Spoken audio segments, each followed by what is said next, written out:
Hello, dear colleagues and partners. I'm Alina Maslova, and I will be moderating our talks today.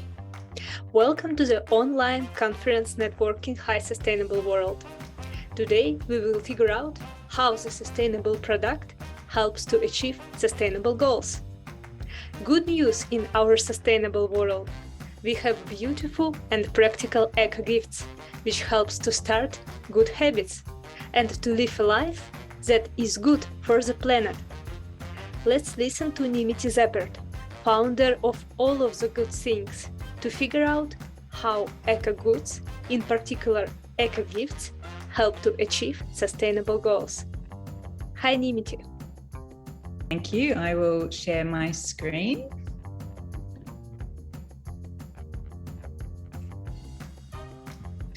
Just put that into presentation mode. Hi, everyone. Can everyone see that okay? It's got the main presentation screen, acknowledgement to country. Yeah? Okay, great. Hi, everyone. My name is Nimiti Zeppert, and I'd just like to acknowledge that I'm presenting from Sydney, Australia, which is a Gadigal country of the Eora Nation, and pay my respects to the traditional owners past, present, and emerging.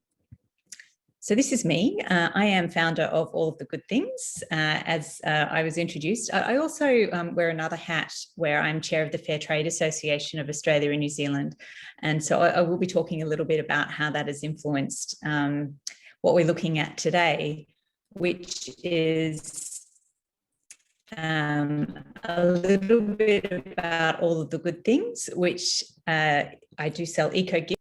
And specifically today, I'm going to talk a little bit about eco-goods as a way of achieving the Sustainable Development Goals.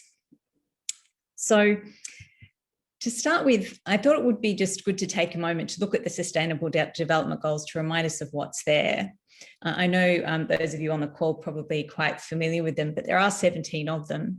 And I think often we brush over them as a group. And if we stop to look at each of them, there's a lot in there. The very first one is no poverty, which is probably one that I feel is, I know they're not in order of priority, but I do feel that it's a really important one. Then we go on to zero hunger, good health and well-being, quality education, gender equity, clean water and sanitation. And you can read, I'm sure you can see the rest of them there. So it encompasses a huge amount.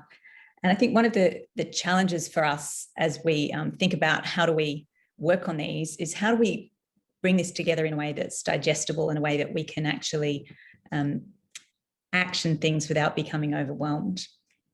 So I do bring it back to something that I think many of us think about. So for me, the first thing is it's about people. All of the things that we look at in those sustainable development goals impact people. So if we bring it back to that fundamental thing about people, and it all is always linked together, and it's always a holistic piece, is planet. So we can't look at one without the other. They work together in one system. And we do need to look at those things together. But if we think about people and planet, it starts to become a little bit more achievable. But even then, where do we start? So how do we start working on all of these things in a way that, again, we can see some impact and we can actually feel that we're making progress on these goals? And so my philosophy with All of the Good Things is very much about doing what we can in everyday life to have impact. And the first part of that is actually, firstly, do no harm. And this is what we talk about when we mean being ethical. And we often think of it in the context of, particularly in regards to the goals that are specifically relating to our physical environment, we don't want to do any further harm to people or to the planet. That's got to be the absolute basis of where we start. But if we really want to move the dial, we've actually got to create positive impact. We've actually got to make change. And that's where we really want to stop and think about what actions we're taking every day, where we can actually, in addition to doing no harm, have positive impact. So something that we need to remind ourselves every day is that every single thing that we buy or consume has an impact. And we choose what that impact is. So it can be an impact that is just ensuring that we're doing no harm. It might be not doing any harm to the environment. It can be an impact that actually does more than that. So if we buy a tube of toothpaste and it's in a plastic tube, where that plastic tube goes has an impact on the world. It also has an impact on the person that made it, and it has an impact on us individually in terms of how we're using it and whether it's good for us as people. And I'm just mentioning a couple, but there are many other flow-on impacts of every choice that we make. So if we think about it in that context, we actually have a lot of power and we have a lot of influence over our world. And one of the things that we can do is, of course, buy goods that are good for the planet. And I think many of us are starting to think about this now. This picture is of one of our most popular products, is a kitchen pot scrubber that's made from coconut fibre, and it's plastic free. So that's the first thing. Let's buy things that are good for the planet. Let's try and be plastic free. Let's think about organic when we can, particularly with foodstuffs, because when we're putting pesticides into our physical environment, that's not great for us or great for the environment.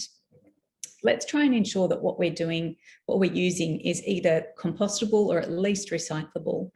And of course, if we don't need to buy something new, let's not buy something new. Let's reuse something so that we're actually minimising the impact on the planet. So that's the first thing. Let's buy goods that are good for the planet. We also want to buy goods that are good for the people that make them and buy them. And I think this is something that people find a little bit harder to digest sometimes because it's a bit more invisible to us. And it's sometimes harder to know who has made what we're buying and where has it come from. And this is where I'm very passionate about the fair trade movement. And the fair trade movement is based on the WFTO 10 principles of fair trade, which are very closely linked. And in fact, were developed around the same time as the Sustainable Development Goals. And you'll see the first one in this list is providing opportunities for disadvantaged producers. And this is where we take the idea of actually not just not doing harm, but actually how do we operate in a way that we're actually helping people that might be in poverty to find a way out of that poverty. And one of the key things is to actually, if you've got somebody working in a small community anywhere in the world, but it might be in a developing country, how do we ensure that they have access to a market for whatever it is they're making? So the mission in Australia, but the fair trade mission, is to alleviate poverty through trade. So the idea behind fair trade is that it's not a charity model. We're not giving people money in a charity context. We're actually working with them as equals. We're actually wanting to work with them as suppliers. We're wanting to provide them employment and a solid base of building their own business and treat them with the respect that we would any other supplier. We just want to have that based from a place where we're actually giving them that stable place to grow from, that enables them to build and to grow and to move themselves out of poverty. So the concept of fair trade actually does a bunch of stuff that I think is, again, sometimes a little bit invisible for us. So we support disadvantaged communities by giving them access to market for their products. This is a really important part of fair trade. But the key thing here is, and I mentioned people and planet, it's all part of one system. If we ensure people have good employment and are paid fairly and have fair working conditions, what that means is they're way less vulnerable to trafficking and to becoming involved in any kind of slavery. Their children go to school, because if the parents and adults of a family are well employed, then they don't need to have their children working in the family business. And they can often, in a lot of countries, of course, you have to pay for schooling. And also it means that they then have the capacity to focus on environmentally sustainable ways of living. So as we all know, when poverty is very extreme, if people are focused on having enough to eat and having shelter over their head, that has to be their priority. And sometimes what that might mean is if they have to choose between doing something in a good environmental way versus having enough to eat, it's not a fair comparison. We want that all to be available to them. And the best way to do that is to ensure that people have fair work and fair pay, and so that they can build a sustainable livelihood for themselves. So I just wanted to share a couple of stories of things that I have in my business, of really simple things that have this wonderful impact of helping people and helping planet. And one is the ribbon that I use on my gift boxes. And this ribbon is made from upcycled saris. Every roll of ribbon is different because it comes from a unique sari. And it's made by a group of, these are made by women in Bangladesh. They're a fair trade group. So it has a positive impact on both people and planet. We're using an upcycled material. So we're getting that beautiful reuse. It's a beautiful artisan product because it's unique and it's interesting and it looks beautiful, as well as supporting a community in Bangladesh. So it's a really great example of this working together. The second example that I give you is our brushes. So in my gift packs, we have kitchen brushes, and these are the kitchen brushes that you can see here. And we also have body brushes. So there's back brushes and face brushes and all sorts of different brushes. And these are all made from plant fiber. So you can see the darker ones I mentioned earlier are made from coconut fiber. The lighter colored ones are made from a plant called sisal fiber that's a bit softer. The beautiful thing about these brushes is that they're vegan plant fiber, so we're not using animal hair or plastic, which is way worse. So we're not getting those plastic microfibers in the water. And they're also vegan and they're organic. So basically, apart from the piece of wire, they will eventually just break down into nature when you're finished using them after a very long life. So they're a beautiful item from an environmental perspective, and they're also a beautiful quality item. And they're made by a fair trade community in Sri Lanka. So this is a fair trade community that started by just making the pot scrubbers, the very simple pot scrubbers you can see in the top corner there. And these were actually a traditional brush that the women used to use in the villages. And then working with an Australian business, developed some designs and more product lines. And they're now supporting over 200 women in a factory, including providing an on-site creche. So this is, again, is a beautiful story about we can do both. We can have an environmental impact and we can have an impact on the planet. And this is how we can think about that wonderful holistic view and way of thinking. What I really love about these brushes, about the ribbon, about the products that I sell, is that I know when I sell that brush or when you use that brush, that is having a direct impact on these women. And knowing where something's come from and actually knowing that direct positive impact that's having is such a wonderful feeling. So with all of the good things, this is really what it's all about. My goal is to make it easy for people to live what I call a good life, which is a life that is good for people and the planet. So you can see there are a few of the gifts that I have. So there's actually a whole range of stuff. And again, all of this with the aim of being good for people and the planet, not having to choose between the two.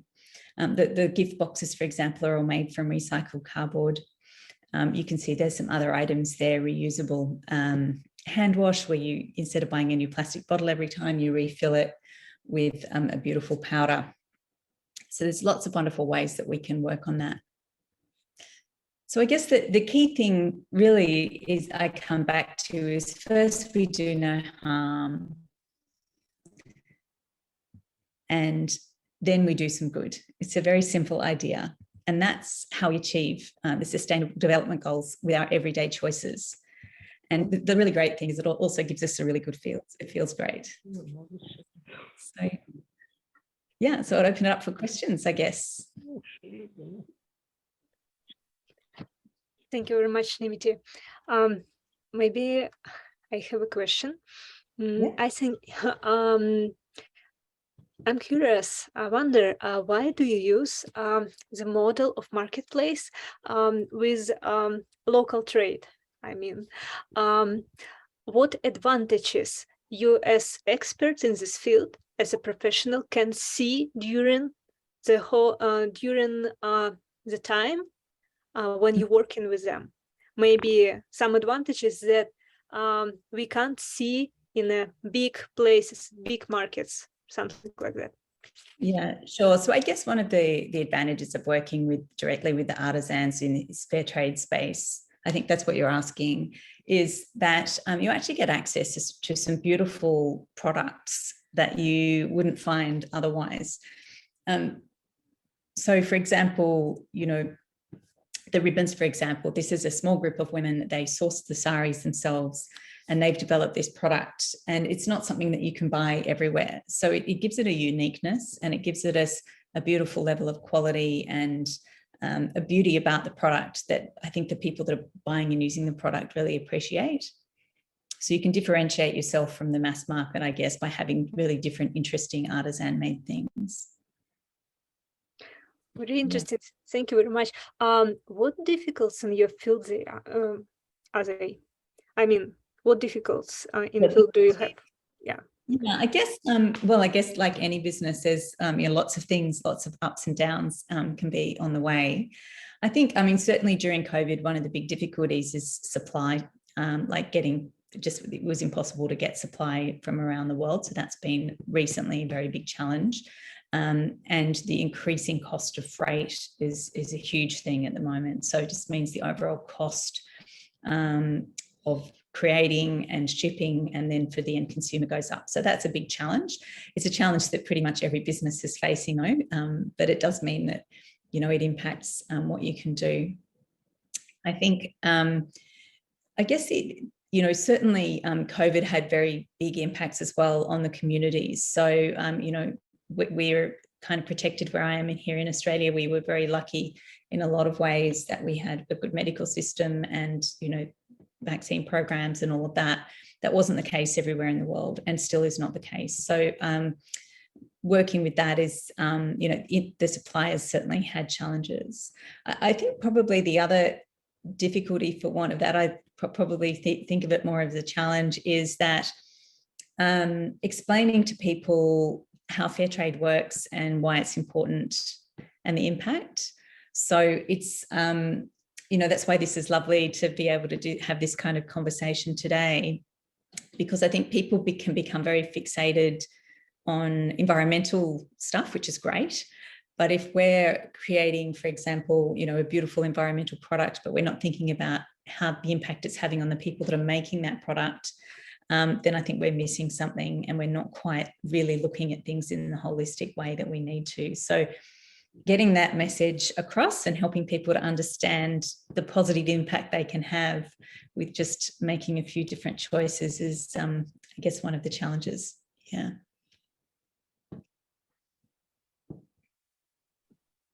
Thank you very much. And do you have any questions? What if the product is a high-tech solution? For example, Dr. Farzin Shabani used a global dynamic vegetation model in Australia to show the impact of paleoclimate change on surviving vegetation over the last 100,000 years. This approach is also a good lesson that will help trace likely vegetation changes into the future. Let's see a very interesting animation about his research to figure out how it was. Can you see it right? Can you hear it? Okay, thank you.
Thank you for watching. And the practical realization of this research, I think, to understand and try to control the climate changes, and it's very important.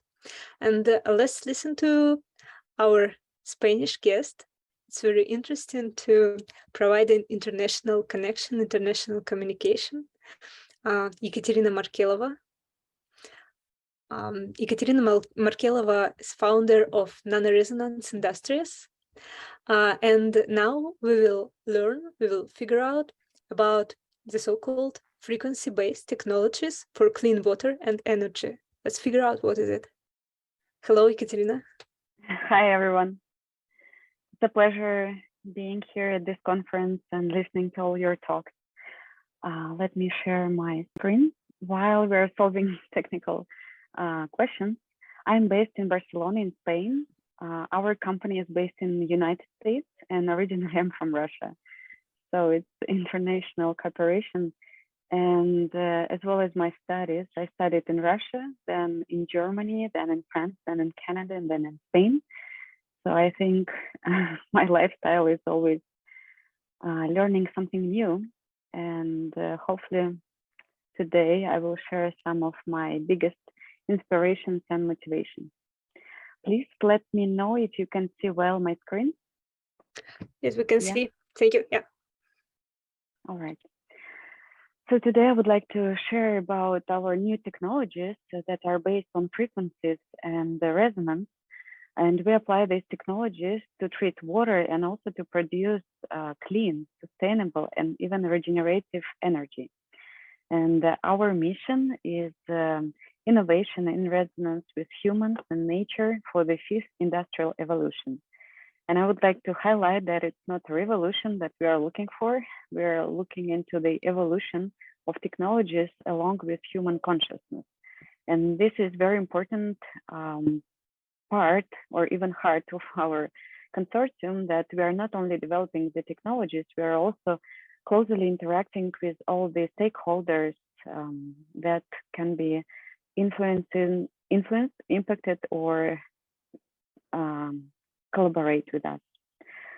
So as I already mentioned, I'm an international guest here, and I have 2 PhDs in Earth, Environment, and Universe from University of Waterloo in Canada and University Grenoble-Alpes in France.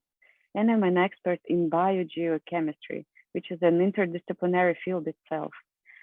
I'm currently a professor at the Samara University in Russia, where I teach sustainable business strategies to master students and also to professors. I'm teaching the qualification classes for professor at the Samara University. I'm an educator at National Geographic because my biggest passion is science communication. Being from science, I know how it is painful to produce a very high quality research that will be buried in the libraries. So my passion is really to communicate and bring this knowledge to policymakers. I'm also a consultant and advisor, and my recent projects have been with Underwater Gardens International here in Barcelona, where I was responsible for circular economy of water management at the water parks, bringing consciousness and education about the meaning of water to us and us to water cycle. I also actively participate with Nuclear Transparency Project in Canada, where I provide environmental impact assessment of nuclear generation facilities and nuclear waste management on environment with respect to water, surface water and groundwater. And sometimes I'm involved in policy and standards development on environmental sustainability. But I hope it will be in the future, I will have much more opportunity in that. And right now, and today, I will be speaking about nanoresonance industries, hydroresonance, a little bit about resonance labs, and altogether it's called Nanoresonance Consortium, where I'm Chief Sustainability Officer and in future President of Resonance Labs. I would like to start with something fundamental that I think is important to move beyond, that we can move and do even better than just sustainable development or sustainable technologies. We can do regenerative technologies. And on this graph, I summarized basically the direction or navigation for the development, where we start from the degeneration of our biosphere when we do business as usual, so it's called, where we basically don't even know about our environmental footprint. Then we move into the green business, where we start thinking, okay, maybe myself and my company has environmental footprint, but maybe we already start counting our footprints, carbon footprint, water footprint, but it's still without the action. It's basically awareness. And then sustainability is basically the level is 0, and the promo is basically do not harm. It's do not produce negative impact to the environment. And we know that already we are beyond the planetary boundaries. So we don't have time simply to be sustainable, which is good, but we have to look forward and try to restore and even regenerate. And what is the difference to me and to it is based on one study that I mentioned basically in my last paper that you can see the reference in the right corner. Well, the difference between restoration and regeneration is restoration where we restore losses. For example, we plant a forest or we clean the ocean. But this is basically the action by only one type of the stakeholders. For example, policymakers or technology developers. And regeneration is really when we go deeper into the education and communication to change the habits or everyday habits that led to the degradation of the biosphere at the first hand. So it's increasing the consciousness of people to become responsible and to understand the cause-effect thinking. So this is a true regenerative when the technologies of human co-evolve with nature altogether. And basically, if you look into the sphere that I draw around this navigation map, is that we can speak about the business, and sometimes we forget what is sustainability means to the business. And in contrast to other speakers, my focus is environmental pillar. So what it means for me, so environmental sustainability is sustainability, but ability of what? Ability of biosphere to regenerate itself. Because we always hope that when we pollute water or air, that nature will take care of itself. And this ability is called regeneration. So now it's time to move from the biosphere level to regeneration of our technologies and mind. And as a Russian scientist, 100 years ago, he already wrote his very famous works, first on the biosphere, where he united the differentiated sciences on physics, hydrology, chemistry, geology, and he created the science of biogeochemistry. And I'm proud to be a biogeochemist because he sees the biosphere as an organism. It's a self-maintaining organism. And we are, as a part of this organism, we are bringing not only something sustainable like, let's say, animals. They do not harm, but we are different from animals. We have our mind and the power to create. So he called this power of creation noosphere, where the science reunites with awareness. And I believe that moving from sustainability to regeneration is moving from biosphere to a noosphere. So that's why the Non-Resonance Consortium is really looking to support and inspire new innovative solutions by providing new sustainable infrastructure to balance social and economical development by providing clean energy and water. And all our technologies are based on magnetic resonance and frequencies. We provide different services, energy, water, and today I would like to focus on some of them. But before going to the services, I would like to tell that we are working with the matter at the molecular and even pico level. And by applying these methods, we are changing the molecular structure. So if you think about the water molecule, we are not only removing some additives like pollutants or microorganisms from water, we are working with the water molecule itself. And we are changing the angle and hydrogen bonding between hydrogen and oxygen. And this is fundamentally changes the thermodynamic parameters of water. For example, surface tension, electron density, the heat capacity. These are the key indicators of the resonant water, so-called after our treatment. So for our technology, we don't use any chemicals, and our message is that it's non-chemical water purification, detoxification, desalination. Instead, we are using electrochemical methods, quantum physical processes, and we target the molecular or even pico processes. We apply electric current, resonance, and frequencies, as well as mechanical vibration and inductance. So all our technologies are based on the physical rather than chemical processes of water. Of course, it has influence on the chemistry as well, but the way we target it, we apply physics. And that's why we create eco-friendly technologies that can be applied for industry, urban application, agriculture, drinking water, and restoration, even rivers.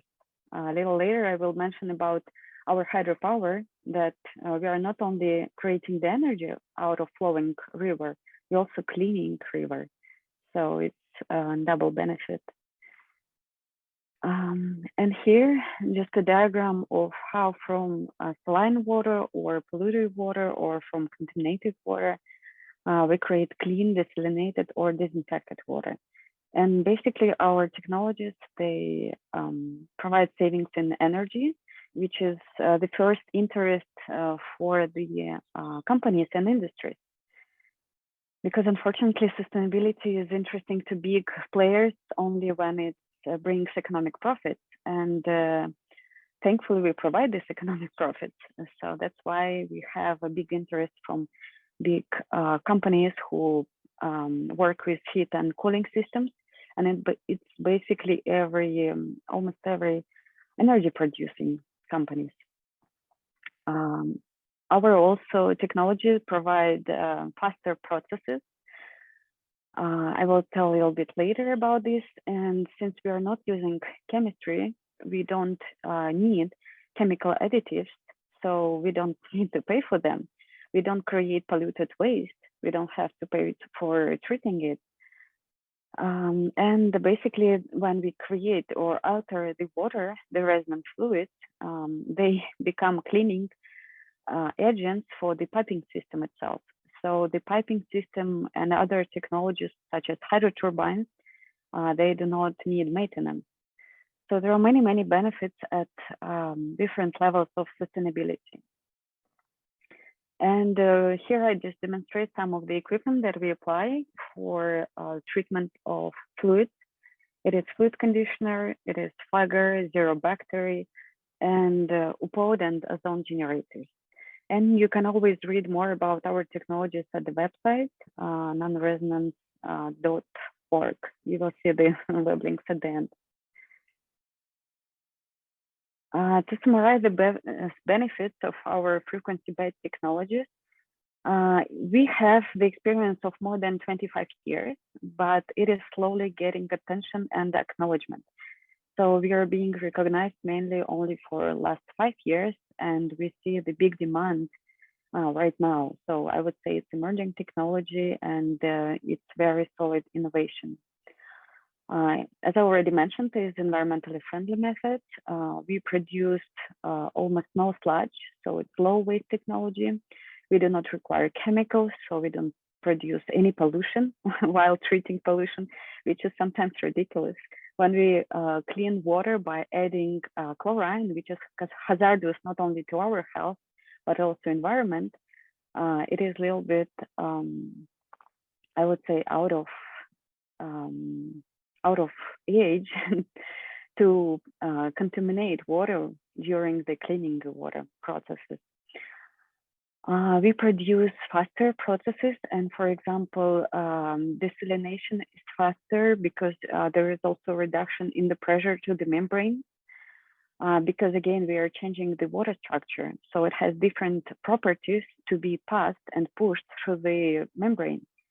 And it, on one hand, creates energy savings up to 10%. And on the other hand, you don't need to replace the membrane that often. So it's a longer use of the materials, which we always want in our circular economy. It also provides the effect on the scaling of pipes and hydro turbines. So this equipment does not need maintenance. And in general, it has very low environmental footprint and provides low greenhouse gas emissions. Just to mention about our dynamic hydropower, that is also called run of the river. And what is most important for me is that we are not damming the river, because scientific studies show that the changes is not only into fish migration, but also in the quality of the sediment and the quality of the water. And because when we do not allow the water flow and we block the water, it accumulates the toxins and basically creates a new environment that is harming for a local ecosystem. Instead, we do a bypass, and it's called run of the river. And we also merge this technology with our new types of the modernized hydro turbines.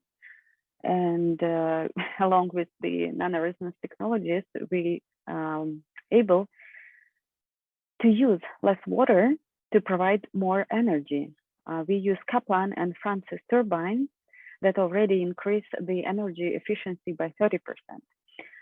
By applying the non-invasive water treatment, we improve water quality and restore river flow.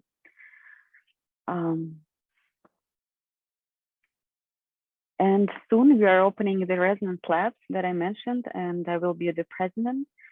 The main focus is basically the water management and sustainability circular economy. In water management, we will provide the trainings for business, further education, workshops, international schools. And in this sector of sustainability and circular economy, we will provide the solutions to use, for example, water circular economy, how to use waste as a new water for irrigation or industrial application, even for drinking. We would like to combine the experts and invite experts to join our consortium to raise awareness on sustainable technologies, especially in water and energy sectors. We would like to promote the governmental changes and policy changes and certification with regard to environmental sustainability and regeneration. With the sustainability itself, I believe we can contribute to environmental impact, creating decarbonization technologies, as well as create social impact and involve all the stakeholders to increase awareness and responsibility.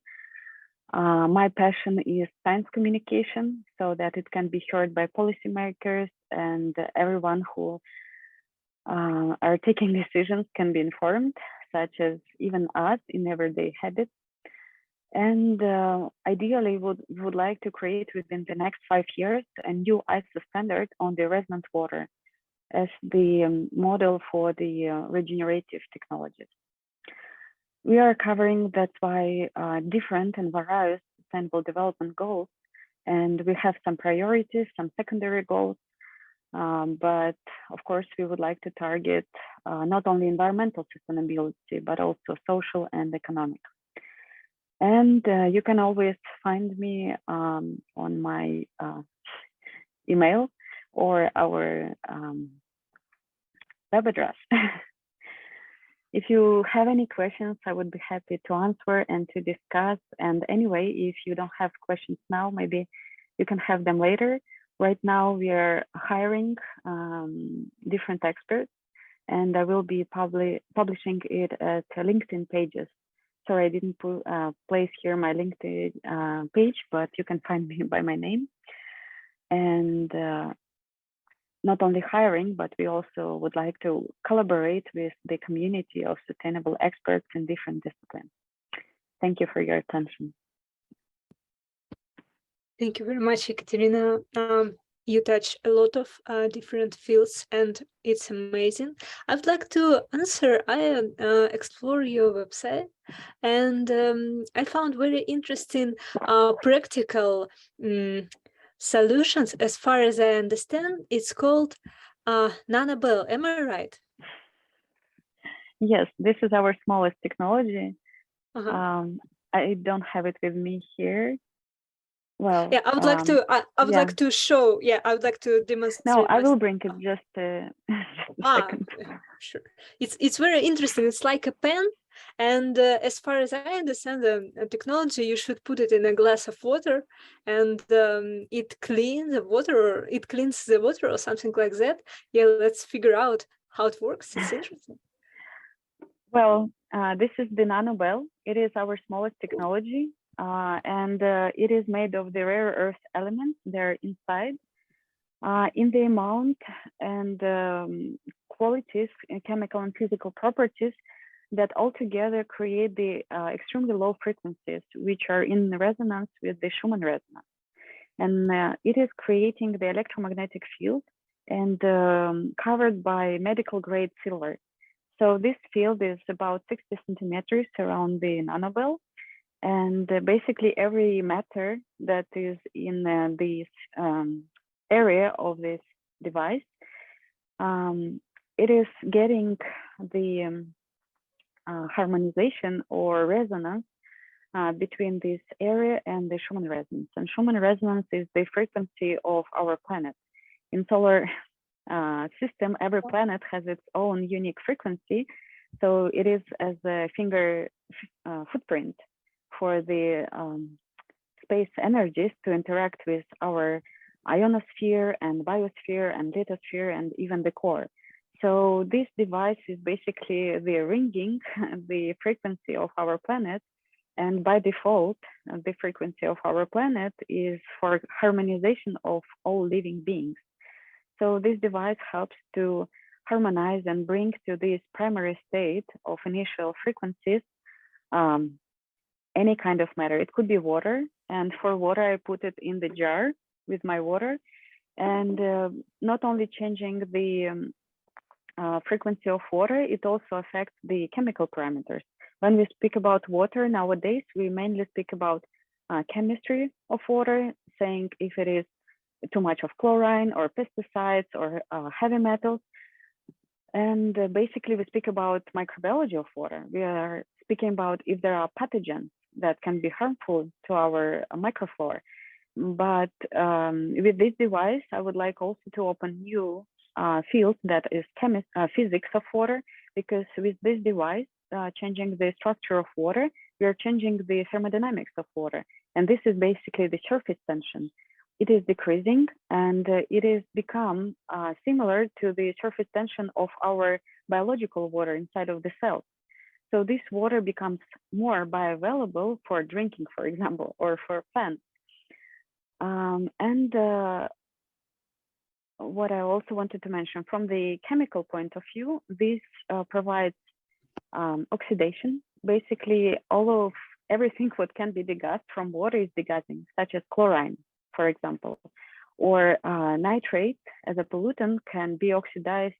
Oh, well, actually this can be reduced to nitrous gas. So all the gases that can be produced are going through transformation as a cathode and anode on the positive and negative charges of this device. And I can also bring it as a necklace because it also has impact to water inside of me.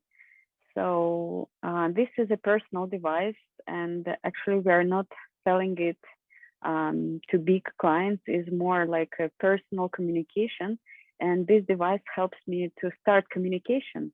What is water? What we means to water? What water means to us? And yeah, this helps me to start basically to open the talks with wide audience who are not interested in sustainable or regenerative technologies at all. So this is more like human-friendly technology that everyone can use at home. Thank you very much, Katerina. It's very interesting, and I get that the scientific field of researching the properties of water, the key features or just features of water, is a huge area, really, and not only just like scientists explore water, it's a huge area. Also, to produce goods is a huge area from economical point of view, and we will figure out right now. We will listen to an expert in this field, a very interesting point of view, how local goods will be useful and how they will help to achieve sustainable goals. We are listening to Sirena Pao-Klang-Prai. Am I right? Hi, Sirena. Yes, you can call me Selena. Okay. Yeah, Selena, it's nice to meet you. Nice to meet you all. Greeting from Bangkok. How are you doing? Good, thank you.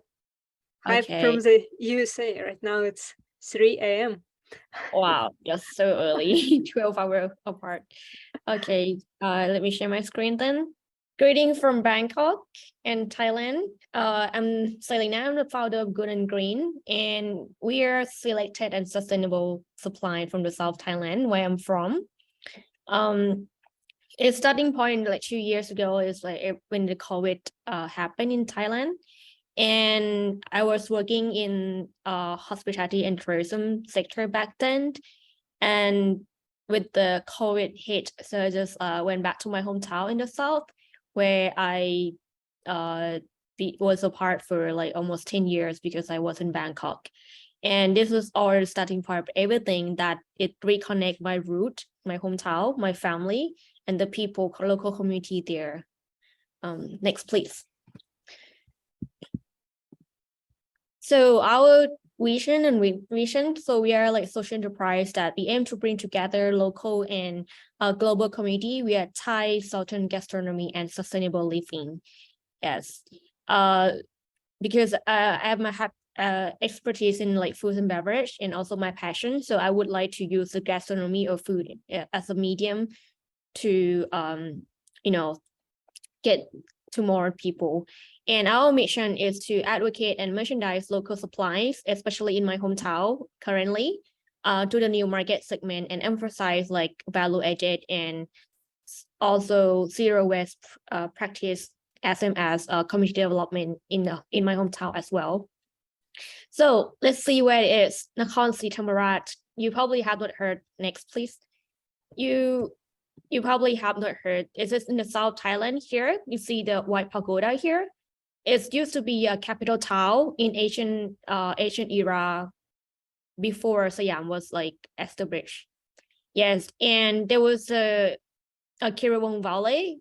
Is a very local valley and best known for the West ozone in Thailand. And it's a great location, not only for cultivation and also tourism and also local wisdom as well. There's so many resources and local wisdom like established in this location. And you can see that our logo with the mangosteen, the bottom right corner, and also right upper is the durian, which are two representative of the tropical food in our hometown, Nakhon Si Thammarat. Okay, from now on, I will call it NST because it's a bit too long and easier to understand. Next, please. So this is the model, that business model and also principle that we apply for. So we use for both like universal SDG and also sustainable paradigm to apply, and also combine with national BCG strategy that Thailand tried to drive at the moment since last year. So BCG stands for bioeconomy, circular economy, and green economy. And our government tried to push and emphasize a lot into these business sector. They funding a lot and they have trainings and a lot, which is like quite a middle term for Thailand economic drive. So I try to combine both these into my principle. Next, please. And our product and service. So our unique selling points are such Southern Thailand and also sustainable. And we have two market segments right now. The first is B2C, which is household, and B2B is like F&B sector. So the B2C is like we mainly retailing fresh and preserved vegetables and fruit to individuals in Bangkok via a farmer market and grocery, and also some online marketplace as well. And for the B2B, we focusing on restaurants, which are like SMEs and also casual dining restaurants, because they know how to create dishes, you know, and they know much better about exotic local and seasonal ingredients. So let's see what's next.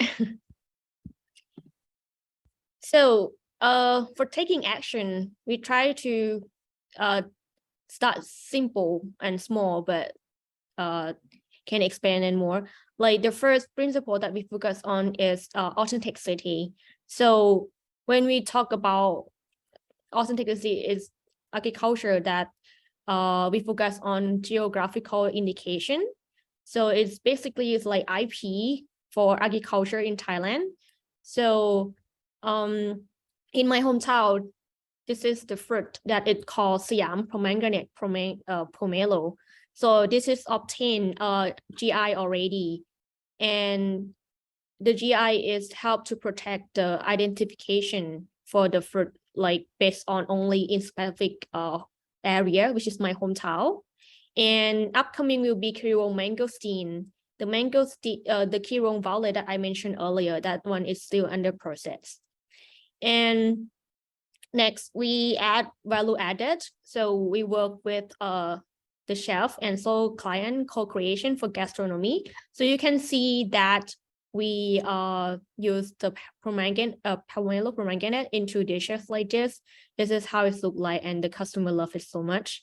And also preserve local fruit. From now we have two products which are durian gummies and also mangosteen gummies that can take more up value because it's made from surplus of the fruit. Yes, next please.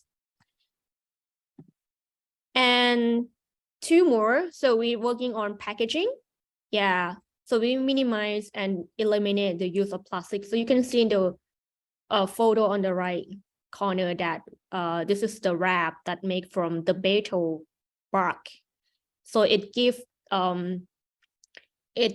very smoky aroma to the durian inside, and it can help with the shelf life as well. So it can keep like long time, and also it's plastic free. And for logistic, we also try to reuse cardboard box from e-commerce, which is, you know, like e-commerce like goes rise up during the COVID. So it create a lot of waste there. And then so we collect that and then reuse into the box when we send to the customer. And also paper waste, we also shred it like this and use as a cushion material as well. So these are the steps that we have done so far. And for next more, we would like to focusing on community development as well. So we would try to educate them about eco-friendly and also sustainable development that we can work on with the existing products and practice that they already have. Okay, next please. So yeah, so basically this we have done so far. We just started and for about 6 months, and now we are expanding market and also capacity as well. Yeah, so if you have a chance to come to Thailand or the South Thailand, and so please hit me up, because actually in my hometown there are lots to explore, not only in agriculture but also natural resources and culture and craft as well. Thank you for having me. Thank you very much, Selena.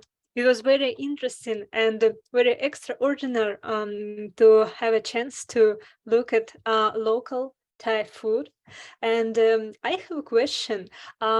What is your, maybe you think of it, maybe you're not, I would like to clarify, what is your instrument of distribution? I mean, would you like to scale your business to be maybe international one, or you just narrowed focus on solving, for example, sustainable goal like no hunger? Yeah, thank you. Yes, actually, we are thinking for both actually, because right now our target market mostly are expat and also inbound tourists that they really like tropical fruits, like especially in Malaysia and Singapore, that they very like durian product. And also zero hunger, that's another aspect that I would like to work about, because we also are aware of the food waste as well. Yes, because we also work with F&B sector right now, right? And then we might like take step further to focus on food waste in F&B as well. Yeah. Thank you very much, Renat. So thank you, everyone. And I would like to say special thank you to the audience today, because it was my first experience of international providing an international conference. I already organized a conference, different kind of like scientific and just a business conference, but on my own language and on my native language. And it was my first experience. Thank you very much for your support. Thank you very much for your active participation. And I would like to say it's just a beginning. Thank you and have a good day. See you via. Thank you. Bye bye, virtual. everyone. Yeah. Thank you. Thank you.